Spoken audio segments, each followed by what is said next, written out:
हर हर महादेव दोस्तों, आप सभी लोग जानते हैं कि 22 नवंबर 2024 यानी शुक्रवार को पड़ रही हैं मार्ग शीर्ष महीने की सप्तमी तिथि। और दोस्तों, यह वह शुक्रवार है जो मार्ग शीर्ष महीने में पड़ने वाली शुक्रवार है, क्योंकि यह मार्ग शीर्ष महीने में पड़ने वाली है और इसका बहुत ही बड़ा और विशेष महत्व होता है। पूज्य गुरु जी ने कहा है कि अगर कभी भी मौका लग जाए और मार्ग शीर्ष महीने की सप्तमी तिथि शुक्रवार को पड़ जाए तो आप लोगों को 7 दूर्वा का उपाय तो अवश्य ही करना चाहिए। इन दोनों का संयोग बहुत ही कम आता है। इसी के साथ में गुरु जी ने अपनी शिव पुराण कथा में बताया है कि इस दिन आपको 7 दूर्वा का उपाय तो आपको अवश्य ही करना चाहिए, क्योंकि ऐसा दिन पूरे साल में सिर्फ एक ही बार आता है। और दोस्तों, आप सभी लोग जानते हो कि शुक्रवार का अगर सबसे बड़ा कोई उपाय है तो वह 7 दूर्वा वाला उपाय है। तो दोस्तों, इस शुक्रवार सप्तमी तिथि के दिन आप लोगों को इस 7 दूर्वा वाला उपाय को जरूर करना है।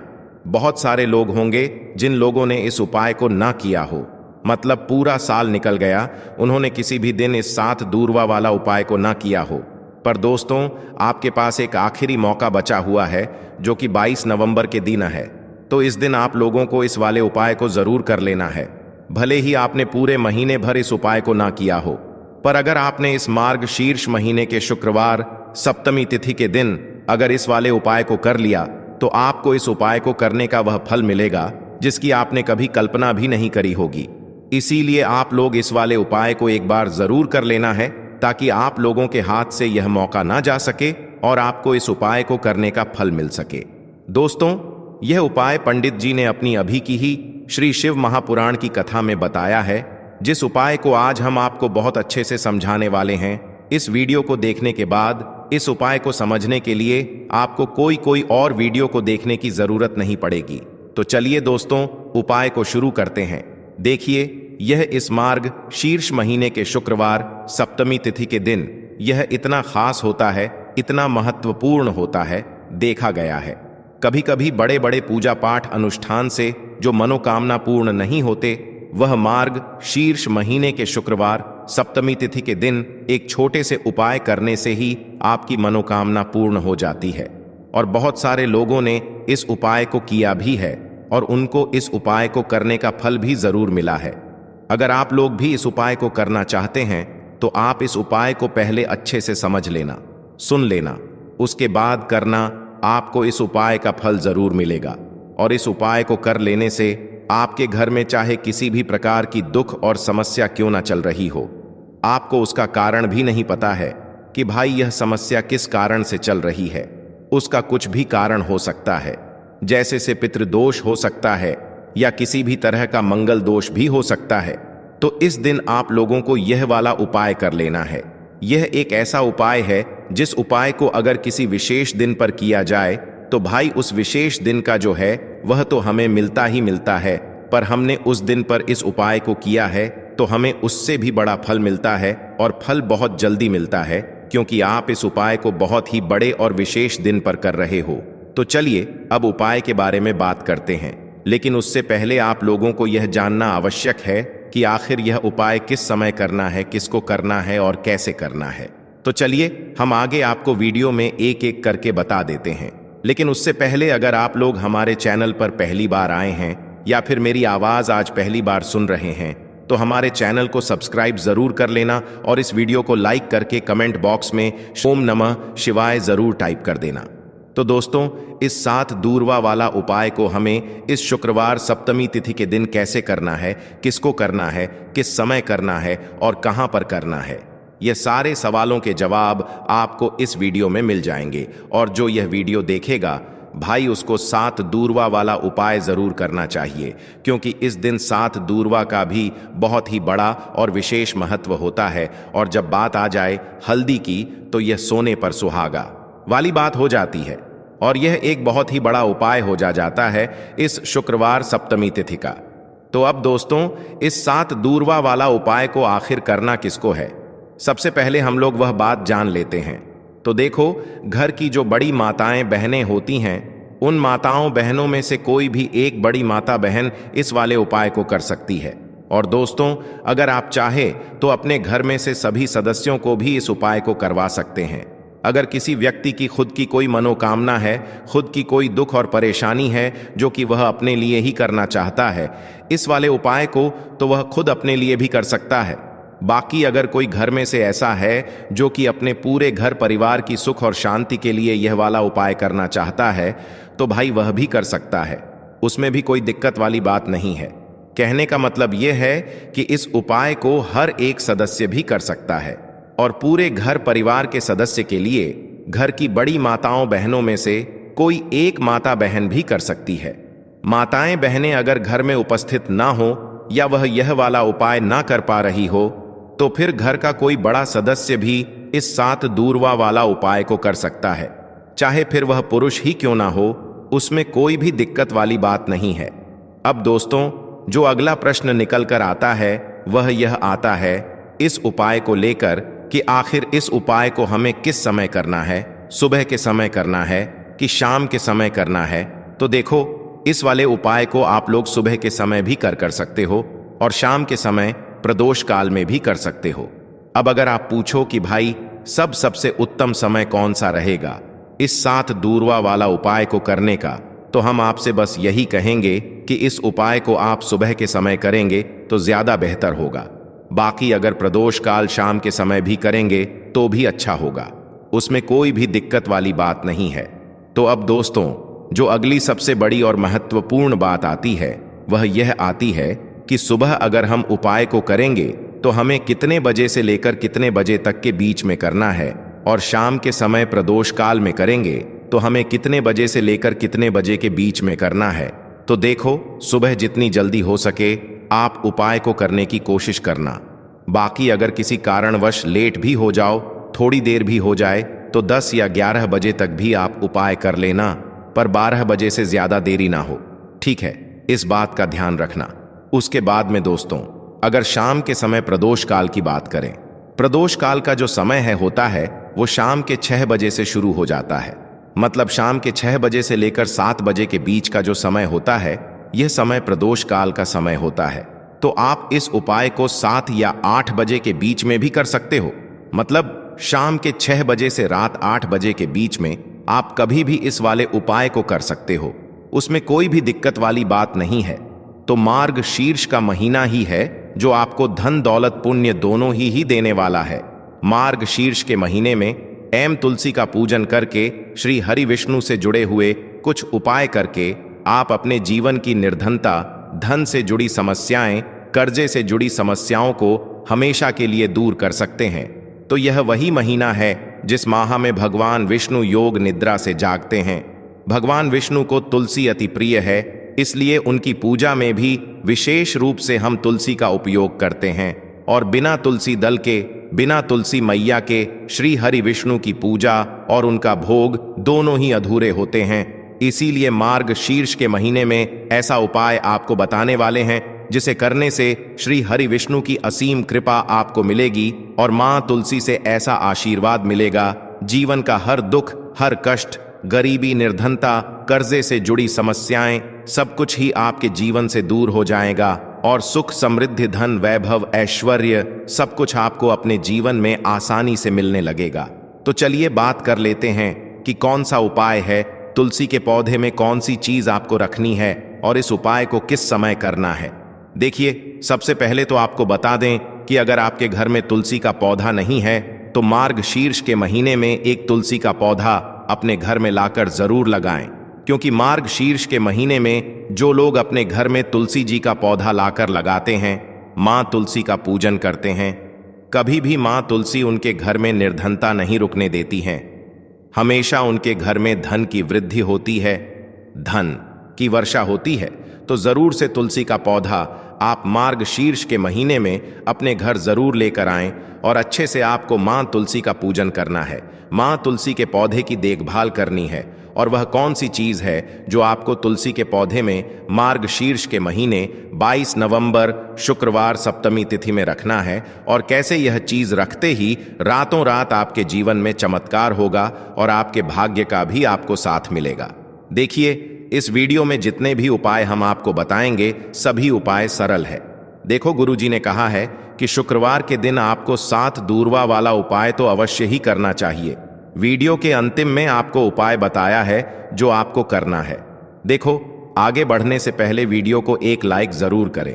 देखो, सबसे पहला उपाय, यदि आपके जीवन में कर्जा बहुत अधिक है, आपके जीवन में संकट बहुत अधिक रहते हैं, आपके ऊपर बहुत अधिक विपदा आ रही है, बार बार आपको अपने व्यापार में और अपने धन में हानि देखने को मिल रही है, यानी कि आपको प्रत्येक कार्य में हानि हो रही है, तो आपको यह उपाय करना चाहिए। इस उपाय को करने के लिए आपको दो चीजों की आवश्यकता होगी। सबसे पहले है दूर्वा। दूर्वा आप जानते हो, जो कि भगवान गणेश जी को समर्पित होती है, तो आपको वह दूर्वा की आवश्यकता होगी। साथ ही में एक लोटा जल की आवश्यकता होगी। और आप जब भी उपाय को करें, दिन भी आपको करें, तो आपको प्रातः कल सुबह वह करना है। इस बात का विशेष रूप से आपको ध्यान रखना है। ठीक है, तो आपको एक दूर्वा लेनी है। अगर आधा दूर्वा भी मिल जाती है तो भी कोई दिक्कत नहीं है, बस आपको दूर्वा लेनी है। अगर ज्यादा ना मिले तो उसे स्थान पर एक दूर्वा भी ले सकते हैं। दूर्वा आपको आसानी से कहानी पर भी मिल जाएगी। बस याद रखिएगा, शुद्ध दूर्वा, और मतलब उसे शुद्ध करके ही उपयोग में लीजिएगा, है ना। तो आपको करना क्या है, एक दूर्वा या एक से ज्यादा भी दूर हुआ आप लोग ले सकते हैं, तो एक दूर्वा अपनी ले लीजिए। एक दूर्वा के साथ में आप एक लोटा जल ले लीजिए और इन दोनों ही चीजों को लेकर शिवाज के मंदिर पहुंच जाइए। शिवाज जी के मंदिर पहुंचकर सबसे पहले आप शिवाजी के पास में बैठ जाइए। शिवाजी के पास में बैठने के बाद जो शिवाजी की शिवलिंग होगी, शिवलिंग की ऊपर सबसे पहले आपको यह दुर्भाग्य को समर्पित करना है। दूरभाग को कुछ इस प्रकार से समर्पित करना है कि जो दूर्वा की दांडी का मुख होगा वह जलधारी की तरफ हो, जहां से जल नीचे करता है ना। और जो दूर्वा का मिला हुआ भाग होगा वह अपने आप शिवाजी के पीछे की तरफ हो जाएगा। ठीक है, तो इस प्रकार से यह दूर्वा का यह दूर्वा आपको भगवान शिवाजी का शिवलिंग के ऊपर समर्पित करनी है। और जो एक लोटा जल आप अपने साथ लेकर आए हैं, इसी दूर के ऊपर भगवान शिवाजी की शिवलिंग के ऊपर एक धारा से आपको समर्पित कर देना है। ठीक है, अब यहां पर देखने बात यह है कि यह उपाय इस व्यक्ति को करना है। व्यक्ति की नौकरी ऐन ग रही हो, जो व्यक्ति परीक्षा में पास होना चाहता हो, तो इस व्यक्ति को अपने हाथों से इस उपाय करना है, तभी उपाय कम करेगा। ठीक है, इस उपाय को करने के बाद आपको 3 महीने उपाय आपको कब तक करना है, जब तक कि आपकी नौकरी नाग जाए। जब तक आप इस उपाय को नियम के साथ करो, आपकी नौकरी जरूर लगेगी। अब बात करते हैं दूसरे उपाय के बारे में। तो देखिए, दूसरे उपाय जो है, देखिए, इस उपाय के लिए आपको मात्र एक लौंग का जोड़ा लेना है, यानी कि 2 फूल वाली लौंग लेनी है। साथ में आपको मात्र थोड़ा सा शहद लेना होगा और इसी के साथ में आपको तांबे के पात्र के अंदर शुद्ध जल लेना होगा। अब देखिए, इन सभी सामग्रियों को लेकर के आपको भगवान शिव के मंदिर में पहुंच जाना है। देखें, यह उपाय आप सुबह से लेकर शाम तक कर सकते हैं। तो वह सबसे पहले तो आपके पास जो 2 फूल वाली लौंग हैं, उन्हें आपको शहद के अंदर अच्छे से डुबो है, यानी कि दोनों लौंग पर आपको अच्छे से शहद का लेपन कर देना है।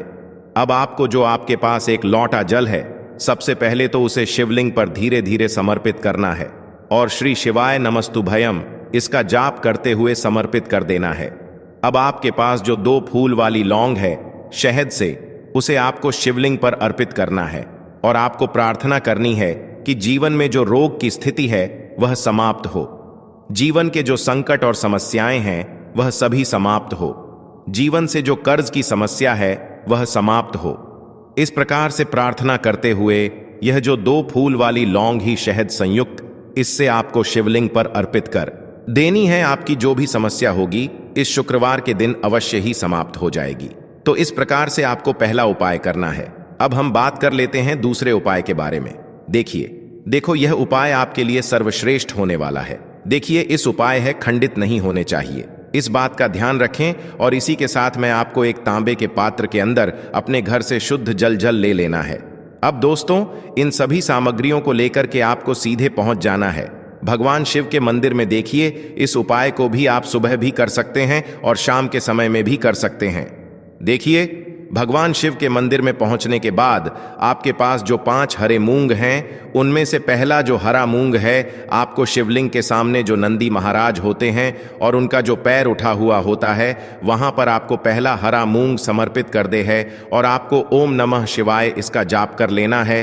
फिर आपको दूसरा हरा मूंग लेना है और शिवलिंग पर जो श्री गणेश जी वाला स्थान होता है, वहां पर आपको यह दूसरा हरा मूंग समर्पित कर देना है। यानी कि शिवलिंग के सीधे तरफ आपको यह दूसरा हरा मूंग समर्पित करना है और फिर आपको ओम नमः शिवाय या फिर श्री गणेशाय नम इसका जाप कर लेना है। तीसरा, हरा मूंग का दान आपको भगवान शिव की सबसे प्रिय पुत्री माता अशोक सुंदरी वाले स्थान पर समर्पित करना होगा। शिव की जो जलाधारी होती है, जहां से जल बह करके आता है, उसी जलाधारी के बीच में जो कहीं कहीं उठी हुई लाइन होती है सांप की आकृति के रूप में, वहीं पर आपको तीसरा हरा मूंग समर्पित करना है और फिर आपको ओम नमः शिवाय इसका जाप कर लेना है। अब दोस्तों, चौथा जो हरा मूंग है, उसे आपको भगवान कार्तिकेय जी का जो स्थान होता है शिवलिंग पर, वहां पर आपको यह चौथा हरा मूंग का दाना समर्पित कर देना है और आपको ओम नमः शिवाय इसका जाप कर लेना है। अब दोस्तों, आपके पास जो 5वां और अंतिम हरा मूंग बचा हुआ है, उससे जल के पात्र के अंदर डाल देना है और इस हरे मूंग से युक्त जल से आपको भगवान शिव के शिवलिंग का अभिषेक कर देना है। जल आपको बिल्कुल धीरे धीरे समर्पित करते जाना है और लगातार आपको शिव महापुराण के मूल श्री शिवाय नमस्तुभयम इसका जाप करते रहना है। फिर आपको शिवलिंग के सामने बैठकर, यदि आप अपने बच्चों के लिए यह उपाय कर रहे हैं, यदि आप अपने बच्चों की बुद्धि ज्ञान और विवेक के लिए उपाय कर रहे हैं, तो उसके लिए आपको प्रार्थना कर लेनी है। या फिर व्यापार में वृद्धि करने के लिए यह उपाय कर रहे हैं, तो उसकी कामना करते हुए आपको प्रार्थना कर लेनी है। या फिर अपनी नौकरी के लिए कर रहे हैं, या फिर अपने इंटरव्यू के लिए, या फिर धन की प्राप्ति के लिए कर रहे हैं, जिस भी कामना के लिए आप उपाय कर रहे हैं, उसे परिपूर्ण करने के लिए आपको महादेव से प्रार्थना कर लेनी है और फिर आपको वापस अपने घर आ जाना है। पूज्य गुरु जी ने कहा है कि जो भी व्यक्ति इस उपाय को कर लेता है, तो यकीन मानिए आपके जीवन की जो सारे संकट, कष्ट और बाधाएं ही, वह सभी समाप्त होंगे। अब हम बात करते हैं अगले उपाय की। इस उपाय के लिए आपको एक दीपक लेना है। दीपक आप मिट्टी का भी ले सकते हैं और शुद्ध आटा मढ़कर उसका दीपक भी आप तैयार कर सकते हैं। दीपक के अंदर गोल बाती का प्रयोग करना है और दीपक के अंदर आपको शुद्ध घी का प्रयोग करना है। इसी के साथ में आपको मात्र एक फूल वाली लौंग लेनी होगी। अब यह एक दीपक और एक फूल वाली लौंग लेकर के सीधा आपको पहुंचना होगा बरगद के वृक्ष के वहां पर। देखिए, सबसे पहले तो आपके पास जो एक फूल वाली लौंग है, उससे आपको बरगद के वृक्ष की जड़ में समर्पित करना है। देखिए, अगर आपके जीवन में कोई भी बड़ा संकट आने वाला है, कोई बड़ा कष्ट आने वाला है, तो वह इस उपाय के माध्यम से दूर होने वाला है। महादेव की विशेष कृपा रहेगी कि जो भी संकट आपके जीवन में आने वाला होगा, वह भी दूर हो जाएगा। तो आपको एक लौंग समर्पित करनी है बरगद के वृक्ष की जड़ में और वहीं पर आपको जो है गोल बाती वाला दीपक जो आप लेकर के गए हैं, उससे भी वहां पर प्रज्वलित कर देना है वट केयर करते हुए। देखिए, जब भी आपको जीवन में इस साल लगने लगे कि आपके जीवन में कुछ भी अच्छा नहीं चल रहा है, तब भी आपको उपाय करना है। तो इस प्रकार से आपको यह उपाय करना है। अब हम जान लेते हैं चौथे विशेष उपाय के बारे में। देखें, यदि आपके विवाह में, शादी में कोई भी समस्या आ रही है, यदि आपका जो कर्ज है वह दिन पर दिन बढ़ते ही जा रहा है, तो आपको यह चमत्कारी उपाय करना चाहिए। कोई भी समस्या अगर जीवन में है तो उसे दूर करने के लिए आपको उपाय करना चाहिए। मंगल दोष से जुड़ी हुई समस्या भी है, तब भी आपको यह उपाय करना चाहिए। देखिए, इस उपाय के लिए आपको एक तांबे के पात्र के अंदर अपने घर से शुद्ध जल लेना है और इसी के साथ में आपको एक छुटकी लाल चंदन लेना होगा। अब आपको क्या करना है कि जो लाल चंदन आपने लिया है, उसे आपको उससे जल के पात्र के अंदर डाल देना है और यह जल्द जो है आपको लाल चंदन से युक्त तैयार कर लेना है और यह लाल चंदन से युक्त जल आपको भगवान शिव के मंदिर में लेकर के पहुंचना है। लेकिन यह उपाय भी आप सुबह से लेकर के शाम तक कर सकते हैं। अब दोस्तों, यह जो लाल चंदन से युक्त जल है, इससे आपको भगवान शिव के शिवलिंग पर धीरे धीरे अर्पित कर देना है और आपको लगातार श्री शिवाय नमस्तुभयम इसका जाप करते रहना है। देखिए, यदि आपके जीवन में विवाह से युद्ध समस्या चल रही है तो आपको मंगलेश्वर महादेव का स्मरण करना है, और जीवन में अधिक कर्ज की समस्या है तो आपको आरण मुक्तेश्वर महादेव का स्मरण करना है। देखना, एक दिन आपकी सब तरह की समस्या जल्दी ही समाप्त हो जाएगी। तो इस प्रकार से आपको यह चौथा उपाय करना है। अब हम जान लेते हैं आसन होता है, और जैसे ही आप हल्दी का स्वास्तिक बनाते हैं, धन तो आपके घर में आता ही है। ऐसे आता है कि संभालना मुश्किल हो जाता है। तो जो लोग इस उपाय को ऐसा समझ रहे हैं कि यह उपाय पता नहीं काम करेगा नहीं करेगा, अभी तक बहुत से उपाय किए, उन्होंने काम नहीं किया, पता नहीं यह उपाय भी काम करेगा नहीं करेगा, तो करके देखिए एक बार यह उपाय सच्ची श्रद्धा से, पूर्ण निष्ठा से, और फिर देखिए इसका रिजल्ट आपको क्या मिलता है, क्या फल मिलता है इस उपाय का। देखिए, हल्दी के उपाय बहुत चमत्कारी हैं। बार बार यही कहेंगे क्योंकि यह उपाय जिन्होंने किए हैं उन्हें पता है, और जिन्होंने नहीं किए हैं वह करके देखें। अब देखिए, यह जो अघन मार्ग शीर्ष का महीना है ना, यह विशेषकर हल्दी के उपाय के लिए बहुत कल्याणकारी है। इसमें जितने उपाय आप हल्दी के कर लेते हैं उतना ज्यादा कल्याण आपका होता है। तो जरूर करें और अपने भाग्य को चमकाएं। चलिए जल्दी से बात कर लेते हैं बहुत ही छोटे से उपाय की, जो कि हमारा तीसरा उपाय है और हल्दी से ही जुड़ा हुआ है। और यह उपाय है मनोकामना पूर्ति के लिए। कोई भी ऐसी मनोकामना, कोई विश, कोई इच्छा जो अभी तक अधूरी है, पूरी नहीं हो रही है, तो आप हल्दी का यह तीसरा उपाय करिए और फिर देखिए मनोकामना कैसे पूरी होती है। आपको क्या करना है, 3 से 4 छुटकी पिसी हुई हल्दी लेनी है और श्री हरि विष्णु को यह हल्दी अर्पित करनी है। अपने घर के मंदिर में ही आप क्या करें कि जो पीसी हुई हल्दी है किसी मिट्टी के दीपक में रख लें, किसी बर्तन में रख लें, और श्री हरि विष्णु की तस्वीर के आगे, उनकी मूर्ति प्रतिमा के आगे आपको इसे रखना है, और थोड़ा सा छिड़काव आपको हल्दी का वहां पर कर देना है। बस इतना सा उपाय है।